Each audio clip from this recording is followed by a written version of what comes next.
and welcome to the Diversity Rocks podcast brought to you by Orange Orchid, where our mission is that we are striving for everybody in work and society to feel like they belong. And we also like to disrupt the system. My name is Liz Critchley, pronouns are she, her. I have got shoulder length blonde hair with a fringe, and today I'm wearing a black jumper. I'm very excited today to be joined by Dr. Lalith Wijedoru, and I'm really interested to hear his stories about stories. As you'll all know, that I have a great interest in conversations and storytelling through Diversity Rocks, and so I'm very, very excited to be able to talk to Lalith today. Good morning, Lalith. Morning, Liz. So just to join you, I'm Dr. Lalith Wijedoru. My pronouns are he and him. I am a 46-year-old South Asian male. I've got a bald head, I've got glasses, and I've got a black beard with lots of grey. Ah, I'm a wise man, clearly. you're. I like wise. Yeah, we go wise. I pay a hairdresser to get rid of my wiseness in my blonde hair. Great. Well, thank you so much for joining me today. Start us off with your origin story, Lily. Tell us a little bit about yourself. So ethnic identity is important to me. So I am of Sri Lankan heritage. My family are from the southern province of Sri Lanka, so Sinhalese heritage. I was born in Hong Kong in East Asia, and Hong Kong was a British colony, as many of you know. And so my parents were both born in a British colony, pre-independence, in a pre-independent Sri Lanka, and I was also born in a British colony in Hong Kong. I grew up, I did primary school and started secondary school in Hong Kong, and then finished school in Beijing, and then came to the UK to start university. So that is my origin story. So Sri Lankan heritage, born in an East Asian culture, and now functioning in Western Europe. So many psychologists would describe me as something called a third culture kid, somebody who is of one ethnicity or culture, growing up in another, and that creates a different third culture. So I've been educated in. There you go. So I've been educated in English. So I've always been educated in English, but exposed to kind of Sri Lankan language at home, and kind of East Asia, so Cantonese and Mandarin in my periphery. So for those of you who've seen the film Crazy Rich Asians, one of the central characters describes herself as a banana.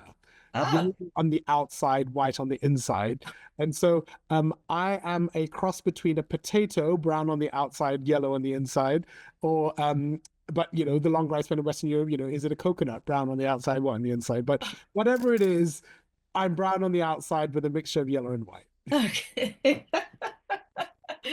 And so tell us about storytelling then. So I know, and this is how we met. I know we were both on a webinar, and you were talking about storytelling, which really resonated with me. So tell us, what do you mean? Tell us a little bit more about storytelling. When I set up my business in 2021, one thing I rapidly discovered was how complex and how hard it was to sell the concept of storytelling. Because when you say the word storytelling, and I'm sure many of your listeners would do it now, they will start thinking of a whole myriad of things. But the common question that people ask me is this creative writing? And that's the first thing I must say, that it is not. What I say when I mean storytelling, and the storytelling that I do, is related to true personal narratives. And what true personal narratives means, if this is not fiction, what I'm asking people to do is to speak about their own experiences. So something or a series of events that have happened in their life. And what I do mean by storytelling is by inviting people in to those events, so people can understand what it is like to walk in their shoes. And so what storytelling is to focus on an event or a series of events on a theme that have really happened to you, and for you to share with an audience how those experiences have made you feel at the time and what you think about it now. And so much of this relates to diversity inclusion, because it's about sharing our lived experience. And that was going to be my next question, is the so what? So what does storytelling bring that's more powerful than somebody talking about legislation, or, kind of the theory behind diversity and inclusion, for example? So my background is I'm a medical professional. I was a doctor for nearly 20 years. And so I'm very interested in the kind of human experience. And when we think of us as species, I think about what connects us as humans. And when we say humans, humans are Homo sapien.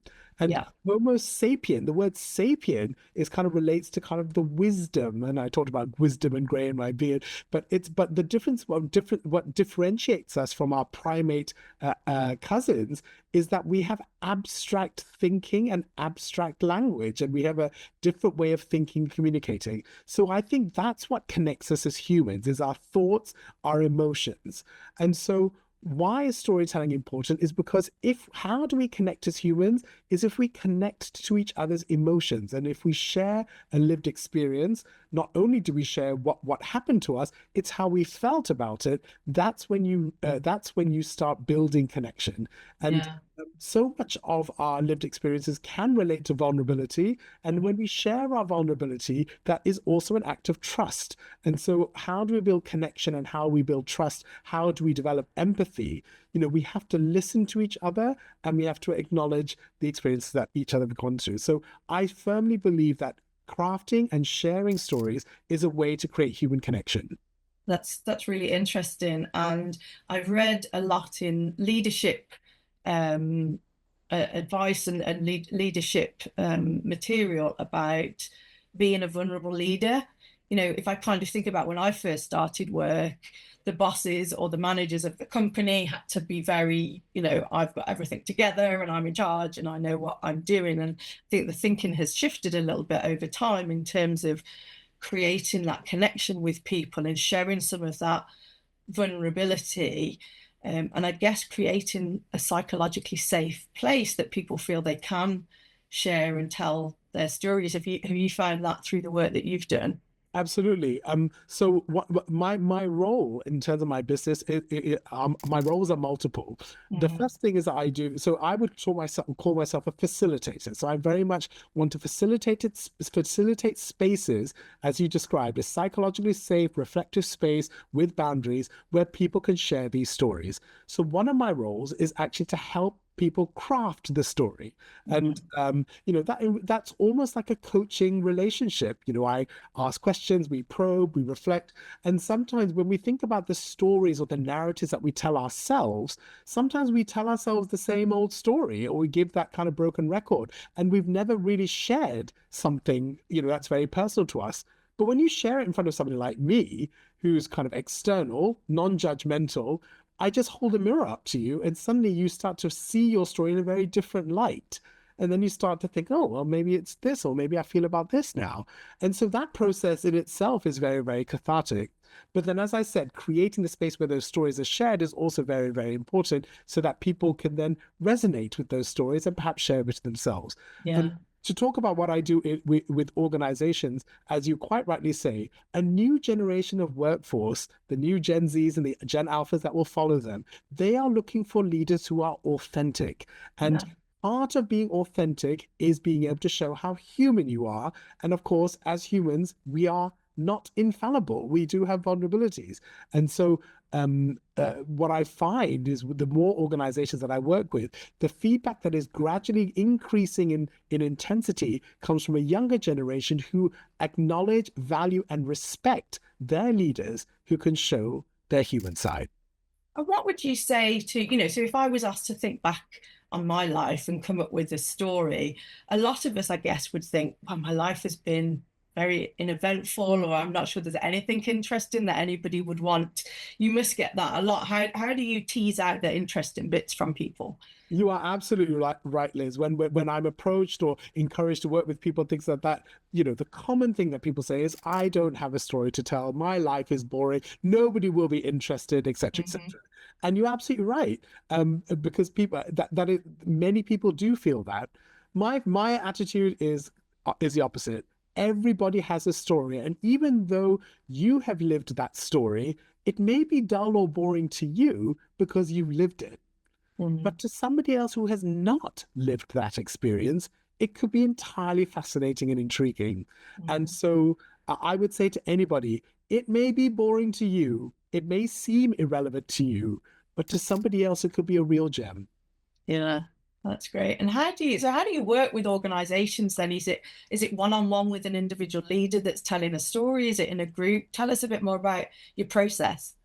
So I describe myself as a chocolate salesperson.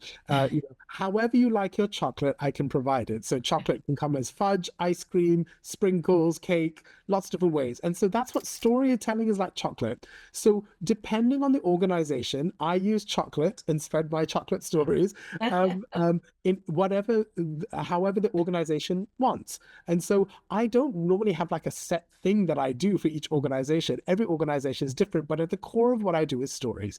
So to illustrate the differences, I work with a performing arts group who need to know how to work better together. So I was hosting storytelling sessions to improve team building. And so Okay. there'll be like every month, there'll be a 1 hour storytelling session. I'll prepare 3 or 4 members of that team to craft and share a short story in advance. And then they share it within the group and they facilitate a discussion. And what happens is it creates trust and bonding and they start to work better together. So that's one example. Another organization may want to use it for their internal communications, where I interview somebody for half an hour, help craft their story, but instead of them speaking or writing their story, I ghostwrite for them, and then they use that story. And many people love this because they're very time pressured. They're like, I've seen my story in print, and I read it and I love it, but I didn't realize that it's me. Yeah. One client actually said to me, he actually cried reading his own story. Wow. Because he says, you have put it in a way that I couldn't have myself. And again, this is so much of the reticence of people behind this professional mask. They said, I can't be my authentic self. So I love to bring out the human behind I don't care if you're the chief executive or the finance director or the secretary. We're all humans. And it's actually Yeah. bringing out that human side, which will connect us as humans. Then, of course, for leadership development, in terms of the process of reflecting on, challenges in your leadership journey can also be very cathartic. And also, as I said, like a coaching relationship where it leads to light bulb moments. And when you share these stories with other leaders, actually, it kind of creates great solidarity and great personal development. And then I think going back to you and what you do, Liz, I'm particularly passionate about creating spaces where people can have courageous conversations on Mhm. delicate and sensitive diversity inclusion topics. And so, through sharing somebody's or hearing somebody's lived experience, which may or may not be uncomfortable, Mhm. you can learn a lot. So I think storytelling can really bring learning and development, particularly on diversity inclusion topics, to life. Yeah, and I think if I think about some of the workshops I've been in and asking people to share their stories, we ran a session once, and it was through business in the community actually, and it was called "Let's Talk About Race." And we had a mix of people in the room, and there were two young lads, probably early 20s. One was black and one was white, and they were kind of work besties. They kind of went everywhere, and they had such a great relationship.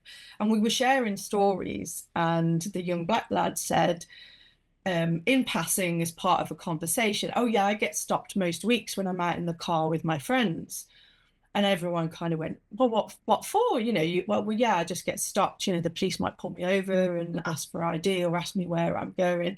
And the lad sat next to him said, "I never knew that about you. We've been friends for such a long time.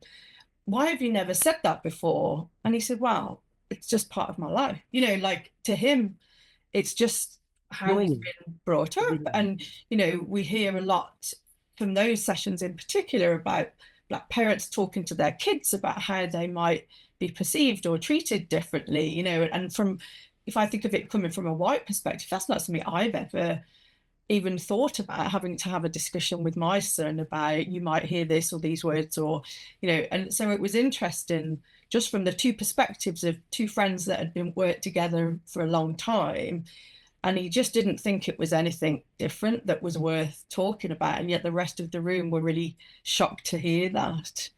It's really interesting because I have 3 similar examples related to that issue of race.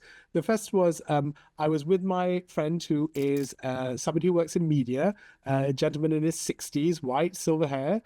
He was wearing a suit, and I was accompanying him to a meeting in Westminster. And we walked in the main entrance. We were clearly together, walking in together. He walked straight through, the white man in the suit, and I was stopped at the door and said, why are you here? Have you come to use the toilet? Toilets are downstairs. And my friend just couldn't believe it. He couldn't believe that it happened. I said, well, this is what happens to me normally.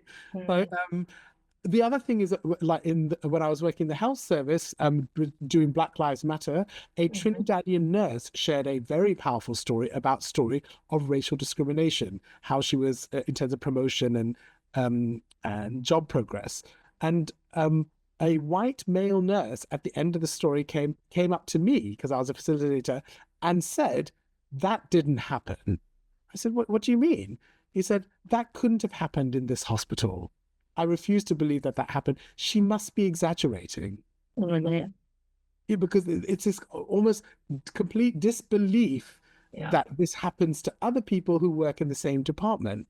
So yeah, I completely, I think it's very, very important that people do share these stories, because it can be very enlightening. And I wonder how do we get over that? You know, because there is definitely this, well, it's never happened to me and therefore I'm in denial that it would have happened to everybody else. That's kind of classic diversity and inclusion, kind of when we talk about our own biases and believing other people. How, you know, would you have any thoughts on, to me, I don't know, someone tells you something, you believe what they're saying. I wonder why we don't do that, or what we can do to try and encourage people to listen, like really listen and take that in. I think there are different things, like so for example, when we face adversity, I think there are certain personality types that want to make things better. Yeah. And so I think denial is actually one way of making things better. Oh, no, it's not that bad. Oh, no, it's all fine. It's all good. You know, we want things to be better. But then you'll get the other kind of personality type, which will want to sensationalize everything and make it, you know, dramatize and over-exaggerate and, you know, lay it on thick. And so I think we are trapped in a world where, you know, particularly the world of fake news, we don't know what to believe. And so I can understand why there is a cynicism or a skepticism about what people are saying. Because if you want to propagate a message, you can create a story. And speaking of somebody who I do not admire, is Donald Trump, but he is an excellent storyteller. And he can be compelling in his story. And I read an excellent article by an Indian economist in The Economist who said, Donald Trump has conveyed the story, a very universal story. We had this, and those people took it away from us, and I want it back. That is the very simple story. And it's so you touched on the subject. Tell me your thoughts on what's going on over in the US at the moment. I switch from outrage to sadness to anger to and to disbelief. What's your views, Lalith, on what's going on and how long it will last, and will it ever end? I have a positive outlook on things. So I'm somebody who's faced a lot of childhood adversity, and I believe in resilience. And part of resilience is, I think the features of resilience are this. I think when you are facing in an adversity, you have to adapt. There needs to be some form, you have to change somewhat in order to meet that adversity. But you also need to be in the right frame of mind, the right mindset. So I would say a hero or growth mindset in order to also cope with this adversity. But then you also need to bounce back. That you need to, so when you combine your adaptation with this kind of right mental mindset, you will need to bounce back in order to thrive. And so in response to this adversity, this kind of kickback on diversity inclusion and this culture of hatred and bigotry, we need to adapt. And so my adaptation is share your story. Don't be quiet. Don't be complicit. Keep speaking up about the issues that are affecting you and the issues that you think are important. In terms of your mindset, like with everything, there's a book called This Too Shall Pass. Like any storm, this is not going to last forever, but we need to weather a storm. And while the storm is raging, we must still be shining our light. And my light are our stories. And then I know, and again, thinking about any oppressed group or any minority, we shall overcome. We will bounce back. And we need to kind of keep that positive mindset. We're doing this dark time of bigotry in order to advance what we believe in. So that's my attitude.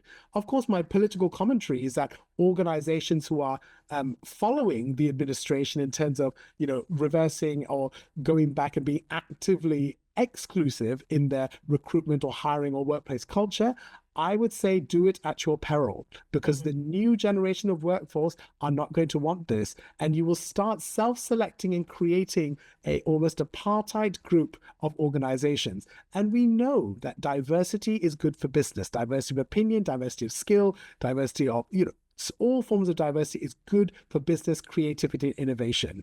And if you're trying to limit your diversity, then you are shooting yourself in the foot.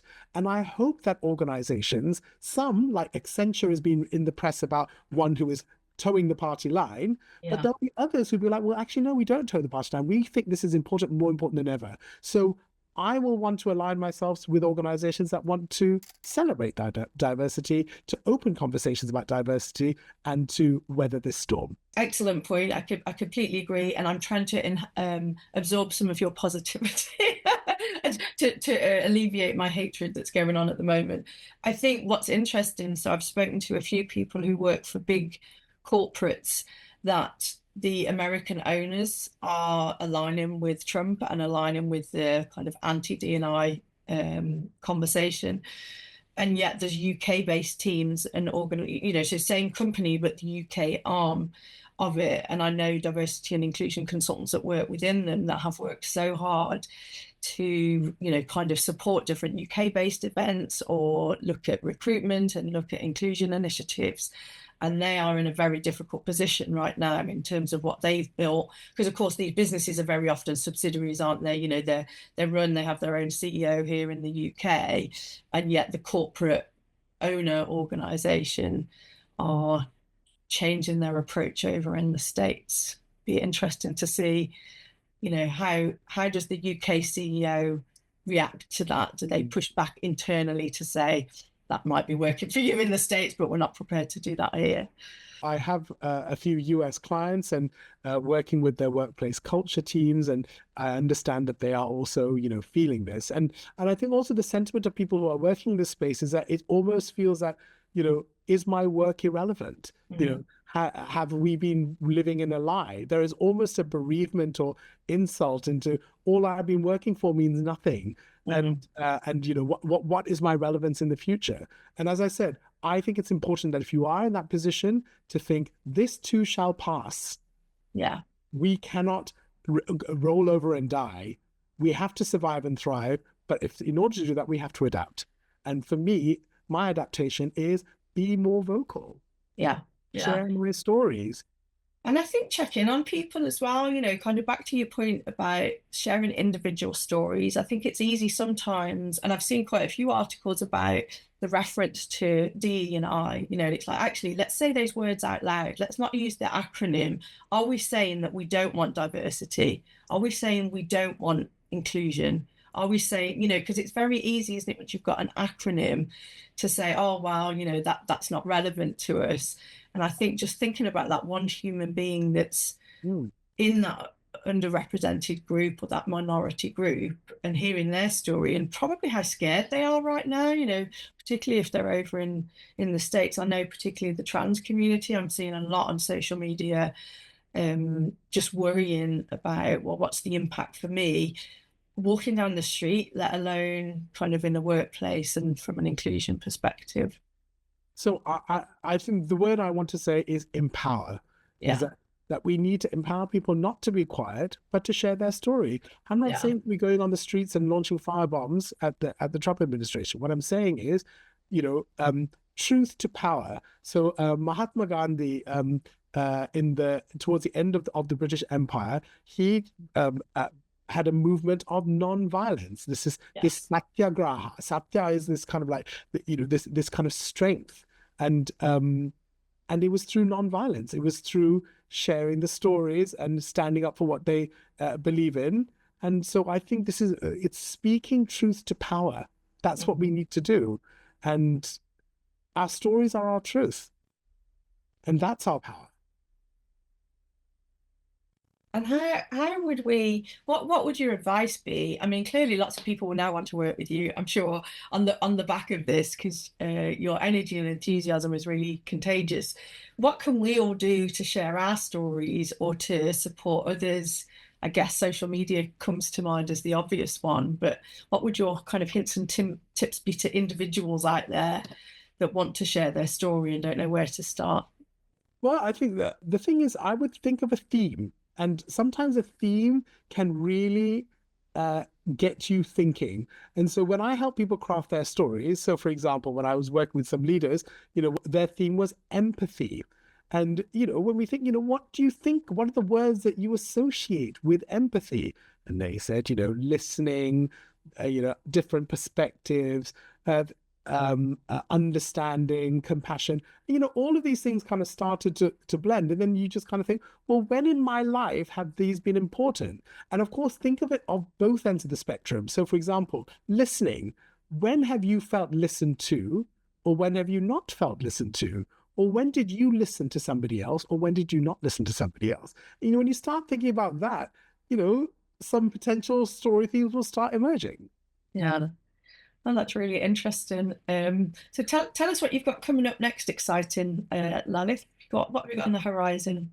Uh, well, on the horizon, well, I mean, I'm still working with different organizations. And so at the moment, I'm particularly for things like International Women's Day, I'm coaching some an international organization for 10 people, and not all of them women, including some male allies, and a transgender voice, to share their stories around Accelerate Action for International Women's Day.